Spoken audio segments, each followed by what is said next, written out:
வணக்கம். நான் உங்க முத்து பேசுறேன். I welcome you to our MP Technologies channel. இந்த வீடியோல நம்ம பார்க்க போறது என்ன அப்படின்னா looping statements. What are looping statements and what are the types of looping statements available and how do we use looping statements in our program? Looping statement என்னென்ன types of looping statements இருக்குது, இந்த looping ஸ்டேட்மெண்ட்ஸை எப்படி நம்ம ப்ரோக்ராம்ல use பண்ணலாம் அப்படிங்கறத பத்தி குட்டி குட்டி எக்ஸாம்பிள்ஸ் வச்சு அழகா ஈஸியா பார்த்துடலாங்க. பார்க்கலாமா? So first பாருங்க, what are looping statements? So looping statements are one of the control structure mechanism. அப்படிதானா? It is one of the control structure mechanism. எதுக்கு யூஸ் ஆகுது? Used to execute statements for n number of times till the condition is true. So looping statements are used to execute statements for n number of times till the condition is true. If I want to repeatedly execute some set of statements based on a condition till the condition is true, I can go for looping statements. இப்போ set of statements இருக்குங்க, அதை வந்து 10 times execute பண்ணணும், இல்லைன்னா 100 times execute பண்ணணும், இல்லைன்னா 1000 times execute பண்ணணும். அப்போ நான் வந்து எதை construct பண்ணிக்கலாம்? looping statement construct பண்ணிக்கலாம். So is there any types of looping statement? Yes, there are 3 types of looping statements. 3 types of looping statements இருக்கு. அது என்னன்னா while, do while, for. While loop, do while loop, for. இங்க looping statementனா ஒரு set of statements repeated execute பண்றதுக்கு use பண்றோம், right? அப்ப அது எதுக்கு தனித்தனியா அப்படின்னா வேற ஒண்ணும் இல்ல, ஒவ்வொன்றிலையும் ஒரு சின்ன சின்ன ஃபியூச்சர் அட்வான்டேஜஸ் இருக்கு. இப்போ while loop அப்படின்னு எடுத்துக்கிட்டீங்கன்னா அது வந்து first it checks the condition and it executes the statements. While loop வந்து முதல்ல என்ன பண்ணும்? Checks the condition for true. If the condition is true, then only it goes for execution of the block of statements. And the block of statements அதை execute பண்ணும். Do while என்ன பண்ணும்னா இல்ல எனக்கு வந்து முதல்ல ஒரு set of statements ஒரு தடவை execute பண்ணிடணும், அதுக்கப்புறம் condition basisல repeatedா execute பண்ணணும். எனக்கு ஃபர்ஸ்ட் டைம் எக்ஸிக்யூட் பண்ணிடணுங்க, அப்புறம் கண்டிஷன் செக் பண்ணணும். if condition true இருந்தா மறுபடியும் எக்ஸிக்யூட் பண்ணணும், மறுபடியும் எக்ஸிக்யூட் பண்ணணும். till the condition is true, the statements are to be executed. But first time the statements are to be executed without any condition. The first time the statements are to be executed without any condition. அப்படினா நாம இதை use பண்ணனும்னா do while. அதே மாதிரி for. இப்போ இந்த ஃபார்ல வந்து it has 3 section in it. இந்த for loopல வந்து இப்போ இந்த whileலயோ do whileலயோ வந்து பாத்தீங்கன்னா ஒரு வேரியபிள் இனிஷியலைசேஷன், ரீஇனிஷியலைசேஷன் அதெல்லாம் வந்து வெளியே எழுதுவோம், உள்ள எழுதுவோம். அதாவது வேரியபிள் இனிஷியலைஸ் பண்ணிக்கணும், இப்போ இனிஷியேட்டிவ் டாஸ்க் ஏதாவது இருக்கு அப்படின்னா அதை வந்து while loop வெளியே எழுதுவோம். இப்போ ரீஇனிஷியலைசேஷன் பண்ணிக்கணும் அப்படின்னா அதை while loopக்குள்ள எழுதுவோம். But forல வந்து பாத்தீங்கன்னா it has 3 section in it. So இத பத்திலாம் நம்ம டீடைலா பார்க்கலாம். இப்போதைக்கு looping, what is a looping statement? It's a control structure mechanism used to write compound statement. So compound statementsனாலே என்னது? It helps to execute set of statements. அதாவது இதுல இந்த கேஸ்ல looping statements are used to execute set of statements for n number of times till the condition is true. இல்லையா? So இதுல நம்ம வந்து one by one பார்க்க போறோம். ஃபர்ஸ்ட் வந்து while loopல எப்படி எக்ஸிக்யூட் ஆகும் அதுல ஒரு சின்ன எக்ஸாம்பிள் பார்க்கலாமா? the while loop என்ன பண்ணு பாருங்க, ரொம்ப சிம்பிள்ங்க, ரொம்ப easy. the while loop checks the condition first. while loop checks the condition first and executes the block of statements till the condition is true. அவ்வளவுதாங்க. முதல்ல கண்டிஷனை செக் பண்ணும், கண்டிஷன் ட்ரூவா இருந்தா உள்ள வரும், ஸ்டேட்மெண்ட்ஸ் எக்ஸிக்யூட் பண்ணும், மறுபடியும் மேல போய் கண்டிஷனை செக் பண்ணும். till the condition is true, it repeatedly executes the statements. Very simple. So the syntax பாருங்க, while bracket குள்ள condition அப்போ ஓப்பனிங் braces க்ளோசிங் braces அதுதான் blocker.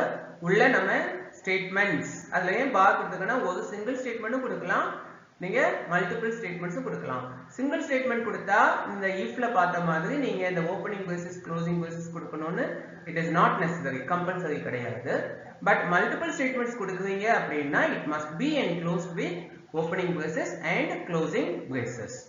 ஓகே, இதை யூஸ் பண்ணி ஒரு சின்ன எக்ஸாம்பிள் பார்க்கலாம். ஒரு ஈஸியான ப்ரோக்ராமை நம்ம பார்க்க போறோங்க. இதோட அவுட்புட் பாருங்க. முதல்ல இந்த ப்ரோக்ராம் என்ன பண்ண போகுது, அந்த மேல உள்ள லைன் பாருங்க. C program to print the given greeting message for the given n number of time. To print the given greeting message for the given n number of times. So ஒரு மெசேஜை வாங்க போவோம், யூசர்ட்ட இருந்து greeting message கொடுங்கன்னு கேட்க போறோம். அதை வந்து எத்தனை தடவை டிஸ்ப்ளே பண்ணணும்னு கேட்க போறோம். அவங்க எத்தனை தடவை டிஸ்ப்ளே பண்ணணும்னு சொல்றாங்களோ அத்தனை தடவை நம்ம என்ன பண்ண போறோம், டிஸ்ப்ளே பண்ண போறோம்.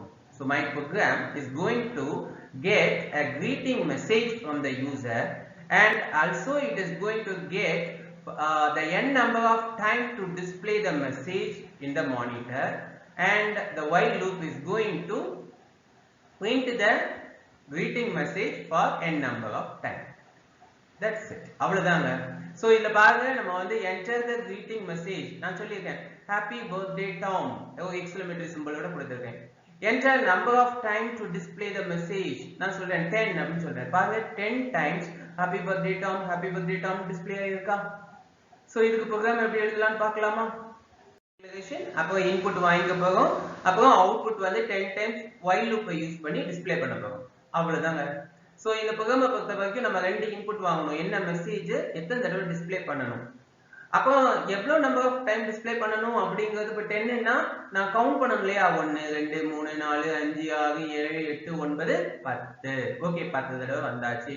அப்போ எனக்கு I need a counter variable.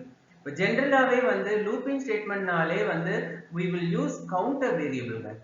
அதை கவுண்ட் பண்றதுக்கு நம்ம ஜெனரலா நம்ம கவுண்டர் வேரியபிள் ஒன்னு யூஸ் பண்ணுவோம்.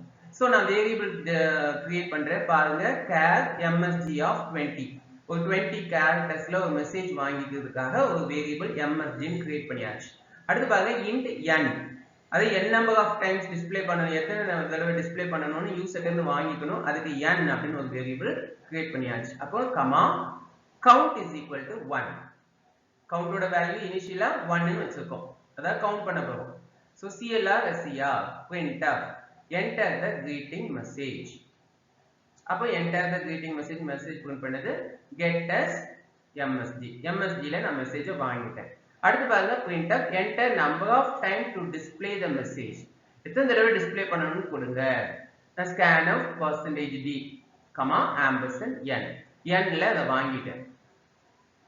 இன்னும் நம்ம என்ன பண்ண போறோம், அந்த மெசேஜை அந்த n number of time வந்து டிஸ்ப்ளே பண்ண போறோம். அதுக்கு while loop கன்ஸ்ட்ரக்ட் பண்றோம், while loop யூஸ் பண்றோம். பாருங்க, while count is less than or equal to n. yes, while count is less than or equal to n.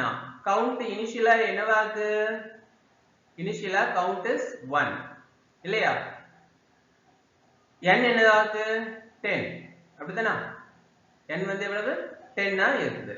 இப்போ வந்து நான் வந்து printf அப்போ கண்டிஷன் ட்ரூவா, எஸ், அப்போ உள்ள வரும். condition is true, then it comes inside the loop. இங்க நம்ம என்ன பண்றோம், printf slash n new line ல %s, msg. இப்போ msg ல என்னது, happy birthday Tom exclamation symbol நான் கொடுத்தது அந்த மெசேஜ், என்ன மெசேஜ் கொடுத்தாலும் அந்த மெசேஜ் டிஸ்ப்ளே பண்ணும். count plus plus, அதாவது count is equal to count plus 1 யூனரி operator use பண்ணியிருக்கோம். அப்போ count now becomes 2 அப்படிதானா. அப்போ மறுபடியும் எங்க வரும், the control comes to the condition. so இங்க while இப்போ கவுண்டோட வேல்யூ என்ன 1 இல்ல 2, அப்போ 2 is less than or equal to 10 ஆ, yes. அப்போ printf மெசேஜ் print பண்ணும் happy birthday Tom. அப்போ என்ன பண்ணும், count plus plus, அப்போ இப்போ count என்ன ஆகுது 3. மறுபடியும் மேல கண்ட்ரோல், இங்க flow வந்து எங்க போகும், கண்ட்ரோல் மறுபடியும் மேல போகும். அப்போ while count is less than or equal to 10. இப்போ count ஓட வேல்யூ என்ன 3. அப்போ 3 is less than or equal to 10 ஆ, yes, உள்ள வரும். printf happy birthday Tom count plus plus, so அப்போ 3 அப்புறம் 4 அப்புறம் 5 இப்படி வந்து உங்களுக்கு போயிட்டே இருக்கும். எப்போ வந்து இந்த லூப் விட்டு வெளியே வரும்னா when count becomes 11. இப்போ 11 ஆகுதுன்னு வைங்களேன். இப்போ மறுபடியும் கண்டிஷன் இங்க போகும். இங்க வந்து 11 is less than or equal to 10 அப்படின்னு செக் பண்ணும். No, the condition gets false. அப்போ வெளியே வந்துடும். இப்போ வெளியே வரும்போது பாத்தீங்கன்னா உங்களுக்கு எத்தனை தடவை பிரிண்ட் பண்ணிருக்கோம்? 10 டைம்ஸ் அந்த மெசேஜை பிரிண்ட் பண்ணிருக்கோம் இல்லையா? உங்களுக்கு இப்போ புரிஞ்சிடுச்சா? சோ the while loop எப்படி எக்ஸிக்யூட் ஆகுதுன்னு? சோ 10 டைம்ஸ் வந்து இந்த லூப் வந்து எக்ஸிக்யூட் ஆகுது. இப்போ நீங்க 100 கொடுத்தீங்கன்னா 100 டைம்ஸ் பிரிண்ட் பண்ணணும். 1000 கொடுத்தீங்கன்னா 1000 டைம்ஸ் பிரிண்ட் பண்ணணும். சோ 1000 டைம்ஸ் இந்த while loop எக்ஸிக்யூட் ஆகும். அவ்வளவுதாங்க. இந்த flow of control வந்து உங்களுக்கு கொஞ்சம் புரிஞ்சிடுச்சு அப்படின்னா வெரி ஈஸி. இப்போ அண்டர்ஸ்டாண்ட் ஆயிருக்கும்னு நினைக்கிறேன் இல்லையா? சரி, அடுத்தப்பல ஒரு எக்ஸாம்பிள் பார்க்கலாமா? பாருங்க, இதுவும் ஒரு ஈஸியா உள்ள ஒரு எக்ஸாம்பிள் தான். Right a C program to print multiplication table for the given number. இப்போ நான் ஒரு நம்பர் கொடுக்கிறேன், அந்த நம்பருக்கு மல்டிப்ளிகேஷன் டேபிள் வந்து அது டிஸ்ப்ளே பண்ணணும், ஜெனரேட் பண்ணி டிஸ்ப்ளே பண்ணணும். இப்போ நான் 5 அப்படின்னு கொடுத்தேன்னா 1 into 5 is equal to 5, 2 into 5 is equal to 10, 3 into 5 is equal to 15 அந்த மாதிரி சொல்லணும். இப்போ 10 இந்த எக்ஸாம்பிள் பாருங்க, நம்ம 10 கொடுத்திருக்கோம். இப்போ 1 into 10 is equal to 10, 2 into 10 is equal to 20 அப்படின்னு 10 into 10 is equal to 100 வரைக்கும் டிஸ்ப்ளே பண்ணணும். சரி, இதை பண்றதுக்கு நம்ம while loop யூஸ் பண்ணி எப்படி ப்ரோக்ராம் பண்றது பார்க்கலாமா? இதெல்லாம் ஒன்றும் கிடையவே கிடையாது. நீங்க கொஞ்சம் லாஜிக்கா யோசித்தீங்கன்னா ரொம்ப ஈஸி தான். இப்போ வந்து நம்ம யூசர்ட்ட இருந்து ஒரு நம்பர் வாங்கிக்க போறோம். அப்போ என்ன பண்ண போறோம்? ஒரு கவுண்டர் வேரியபிள் வச்சுட்டு 10 வரைக்கும் நம்ம என்ன பண்ண போறோம்? எக்ஸிக்யூட் பண்ண போறோம் இல்லையா? சோ யூசர்ட்ட இருந்து ஒரு நம்பர் வாங்கிக்கணும், அதுக்கு எனக்கு ஒரு வேரியபிள் வேணும். அப்புறம் வந்து ஒரு கவுண்டர் வேரியபிள் வேணும், அதுக்கு நான் i ன்னு ஒரு வேரியபிள் வச்சிருக்கேன். நம்பர் வாங்குறதுக்கு n ன்னு வச்சிருக்கேன். i யோட வேல்யூ வந்து 1 அப்படின்னு இனிஷியலைஸ் பண்ணியிருக்கேன். பாருங்க, int n, i is equal to 1. Okay, முடிஞ்சது. அப்புறம் CLR SCR யூசர்ட்ட இருந்து ஒரு number கொடுக்கேன். enter a number printf, enter a number to generate multiplication table. Multiplication table generate பண்றதுக்கு ஒரு நம்பர் சொல்லுங்க. அப்ப scan of %d, ampersand n. So யூசர்ட்ட இருந்து ஒரு நம்பர் வாங்கியாச்சு. இப்போ நான் 10 ன்னு கொடுத்துட்டேன். இப்போ நம்ம வந்து we are ready to generate the multiplication table. அப்போ while I is less than or equal to 10. I யோட இனிஷியல் வேல்யூ என்ன? 1. 1 is less than or equal to 10 னா? Yes. அப்ப என்ன ஆகும்? கண்ட்ரோல் வந்து உள்ள வருது. Control comes inside the loop. அப்ப printf நல்ல கவனிங்க, /n %3d into %3d is equal to %3d, i, n, i into n. ரொம்ப சிம்பிள். அப்ப இதோட அவுட்புட் எப்படி இருக்கும்னா, நல்லா பாருங்க, முதல்ல ஒரு %d, அப்புறம் இன்டு, அப்புறம் ஒரு %d, அப்புறம் ஒரு ஈக்குவல் டு, அப்புறம் ஒரு %d. அதனால அந்த %க்கும் d-க்கும் இடையில ஒரு 3, அது ஒண்ணும் இல்லைங்க, அதாவது 3 ஸ்பேசஸ் எடுத்துக்கணும். அந்த நம்பரை டிஸ்ப்ளே பண்றதுக்கு 3 ஸ்பேசஸ் எடுத்துக்கணும்னு சொல்றேன். அதுல எம்டி ஸ்பேஸ் இருந்தா லெஃப்ட் சைடு வந்து நம்ம blank ஸ்பேஸ் கொடுத்து பேட் பண்ணணும் அப்படின்னு சொல்றேன். அப்புறம் அவுட்புட் வந்து கொஞ்சம் நீட்டா இருக்கும், அதுக்காக தான். இப்போ %d into கான்செப்ட் வந்து %d into %d is equal to %d. அப்போ மூணு இன்டிஜர்ஸ் டிஸ்ப்ளே ஆகும். அது எதெல்லாம்? i, n, i into n. அப்ப எப்படி டிஸ்ப்ளே ஆகும் பாருங்க. i யோட வேல்யூ இப்போ என்ன? 1. அப்போ 1, ஓகேயா, into அடுத்து என்னது? 10, அடுத்து என்னது? ஈக்குவல் டு, அடுத்து என்னது? i into 10 எவ்வளவு? 10. print ஆகுமா? print ஆயிடுமா? இப்போ மறுபடியும் பாருங்க, i plus plus, இப்போ i becomes 2. அப்போ மறுபடியும் என்ன ஆகும்? the control goes to the condition. இங்க என்ன நடக்குது? while i is less than or equal to 10 now. Yes, 2. இப்போ i is now 2. இப்போ i is less than or equal to 10 now. Yes. அப்போ again it comes inside. printf. இப்போ display பண்ணும்போது பாருங்க, i யோட வேல்யூ என்னது? 2. So 2 into 10 is equal to 20. print ஆயாச்சா? Yes. இப்போ i plus plus, i என்ன ஆகும்? 3. மறுபடி while loop மேல போகுது. while i is less than or equal to 10 னா? Yes. Now i is 3. அப்ப உள்ள வருது printf 3 into 10 is equal to 30. Again I plus plus 4. அப்ப 4 is less than or equal to 10 na? Yes. அப்ப 4 into 10 is equal to 40. Again I plus plus I becomes 5. மறுபடியும் மேல y loop போகுது 5 is less than or equal to 10 na? Yes. 5 into 10 is equal to 50. அப்போ 6 ஆகும் 6 அப்போ 6 into 10 is equal to 60. 7 ஆகும் 7 into 10 is equal to 70. 8 ஆகும் 8 is equal 8 into 10 is equal to 80. 9 ஆகும் 9 into 10 is equal to 90. 10 ஆகும் 10 into 10 is equal to 100. Display பண்ணிட்டு 11 ஆகும்போது when it becomes 11 என்ன ஆகும் 11 is less than or equal to 10 no. அப்ப என்ன ஆகுது the control comes out வெளியே வந்துடும் of the body விட்டு என்ன பண்ணும் வெளியே வந்துடும் இங்க வந்து get ch அண்டர்ஸ்டாண்ட் ஆகுதா சோ அவ்வளவுதாங்க ரொம்ப சிம்பிள் அதாவது நல்லா புரிஞ்சுக்கோங்க while loop வந்து executes set n number of statements for n number of time based on a condition till the condition is true அவ்வளவுதான் ரொம்ப ஈஸி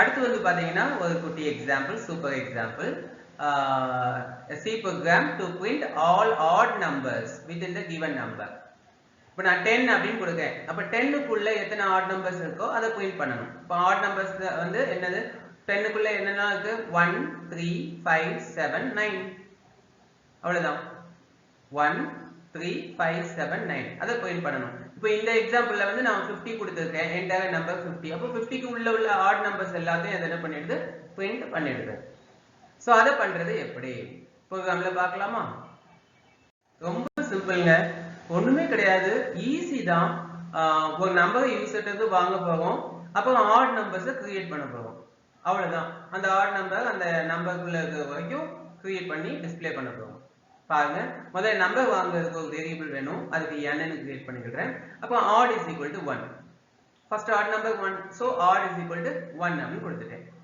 இப்போ CLR ஸ்கிரீனை கிளியர் பண்ணியாச்சு printf entire number scan of %d, ampersand n so நம்பரை வாங்கியாச்சு அப்போ நான் என்ன சொல்றேன் printf list of odd numbers நம்ம இப்போ டிஸ்ப்ளே பண்ண ரெடி ஆயிட்டோம் while odd is less than or equal to n yes odd வந்து இனிஷியலா என்ன வருது 1 இப்போ n வந்து 10 ன்னு வெச்சுக்கோங்களேன் எக்ஸாம்பிளுக்கு அப்போ 1 is less than or equal to 10 yes உள்ள வருது printf என்ன பண்ணுது %d /t னா ஒரு tab தள்ளி போ நம்பர் டிஸ்ப்ளே பண்ணிட்டு ஒரு tab னா 5 ஸ்பேஸ் தள்ளி போ tab னா 5 ஸ்பேஸ் தள்ளி போ அப்படினு சொல்றோம் அப்போ %d/t odd print பண்ணு இப்போ odd வந்து அது என்ன பண்ண போகுது print பண்ண போகுது இப்போ இனிஷியலா 1 அப்படினு print ஆயிடுமா அப்போ odd plus equal to 2 odd is equal to odd plus 2 அப்போ odd becomes now 3 odd வந்து 3 ஆயிடுதா இப்போ மறுபடியும் மேல வருது 3 is less than or equal to 10 அங்க மேல வருது 3 is less than or equal to 10 அப்படினு பாக்குறோம் yes உள்ள வரும் printf %d odd அப்போ இங்க வந்து உங்களுக்கு 3 டிஸ்ப்ளே பண்ணுது அப்போ odd plus equal to 2 இப்போ odd என்ன ஆகும் 5 மறுபடியும் கண்டிஷன் மேல போகுது 5 is less than or equal to 10 yes அப்போ மறுபடியும் உள்ள வந்து printf %d odd அப்போ 5 print பண்ணுது பண்ணிட்டா yes அப்போ பாருங்க odd plus equal to 2 அப்போ odd என்ன ஆகும் 7 again goes to the while loop condition for condition இப்போ odd is less than or equal to n yes odd is 7 is less than or equal to 10 ஆமா இப்போ உள்ள வருது it comes inside printf %d odd அப்போ 7 is printed again odd plus equal to 2 அப்போ odd becomes now 9 again it goes to the loop for condition for odd is less than or equal to 10 9 is less than or equal to 10 yes it comes inside Quintile, percentage D, odd. The odd is value of odd is quintet. Value of odd is 9. Quintile. Again odd plus equal to 2. Odd becomes 11 now. But again it goes to the condition to check. While odd is less than or equal to n now. No. Odd is 11 now. N is 10 now. 11 is less than or equal to 10 now? No. It comes out of the loop and the program gets over. புரிஞ்சுதாங்க? So ரொம்ப simple தாங்க. while loop வச்சு program எழுதுறது ஒண்ணும் கஷ்டமானது கிடையாது. இத கொஞ்சம் understand பண்ணிட்டீங்கன்னா எவ்வளவு காம்ப்ளிகேட்டடான ப்ரோக்ராம்னாலும் நம்ம அந்த லூப்பிங் ஸ்டேட்மென்ட்லாம் வச்சு அழகா ப்ரோக்ராம் எழுதிடலாம். சோ இனிமே வரக்கூடியதுல இன்னும் கொஞ்சம் எக்ஸாம்பிள்ஸ் நல்லா பார்த்துட்டோம் அப்படின்னா கண்டிப்பா நீங்க அழகா ப்ரோக்ராம் எழுதிடுவீங்க. ரொம்ப ஈஸி. சோ என்னோட இந்த வீடியோ வந்து உங்களுக்கு பிடிச்சிருந்ததுன்னா ப்ளீஸ் லைக் பண்ணுங்க, ஷேர் பண்ணுங்க, மறக்காம பெல் பட்டனை கிளிக் பண்ணுங்க, சப்ஸ்கிரைப் பண்ணுங்க. நன்றி.